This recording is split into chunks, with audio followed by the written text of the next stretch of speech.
La peine de l'exécutif à apporter des réponses idoines aux problèmes actuels des Congolais a été encore épinglée par les représentants du peuple à cette séance de questions orales au gouvernement. Certains députés se sont d'ailleurs indignés de la crise sociale du Centre national de transfusion sanguine et de la lenteur dans la prise en charge des milliers de retraités en attente. Notre synthèse a besoin d'être sauvée en tenant compte de tous les volets.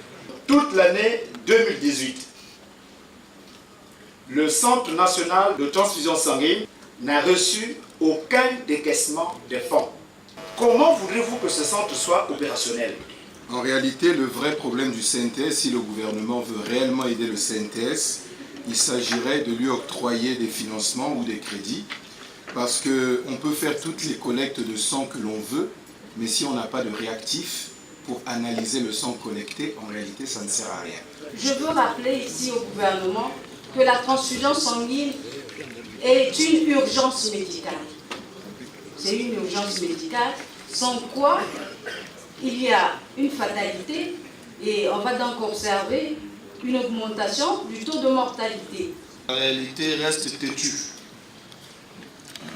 Et puisque nous ne pouvons pas changer la réalité, alors changeons les yeux qui la regardent. Il ne suffit pas de déclarer une année de l'éducation de la santé sans en donner un vrai contenu. Le deuxième problème, c'est sur les retraites. Je ne veux pas en faire un sujet de polémique. Opposition, pouvoir, c'est une question de responsabilité et qui nous incombe à nous tous. Apparemment, on n'a pas de solution. Il y a combien d'aveux d'impuissance? Faites-nous confiance, laissez-nous travailler, c'est encourageant. Mais en réalité, un encouragement qui cache une impuissance. Le gouvernement jugé essoufflé, voire impuissant, face aux cris des populations en détresse, se dit toujours préoccupé à la recherche des solutions efficaces et durables. Nous avons choisi le système de retraite par répartition. Parce que c'est un système de solidarité. Malgré les difficultés que rencontre ce système de retraite dans notre pays, on arrive quand même encore à tenir. Le problème, ce n'est pas le système, pas tant que ça. Oui, nous aurons, j'ai déjà eu l'occasion, en présence du président de la République et du Premier ministre, de parler de cette question. Le problème, oui, il n'est que simplement financier, puisque vous voulez qu'on le dise. Il s'agit de ça. Sur le CNTS, il y a eu beaucoup de propos à ce sujet. On paie les salaires aux fonctionnaires, les 45, les autres, j'ai bien dit 12 mois d'arriérés. On a pu payer 4, il en reste 8. J'ai dit on fera des efforts.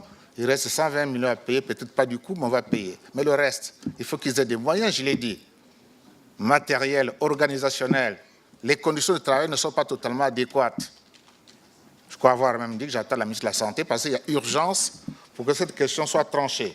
Ce deuxième épisode de la séance des questions orales au gouvernement relatif à la 5e session ordinaire administrative de la 14e législature a mis au pied du mur l'équipe gouvernementale, laquelle est appelée à doubler d'efforts pour l'amélioration des conditions de vie des Congolais.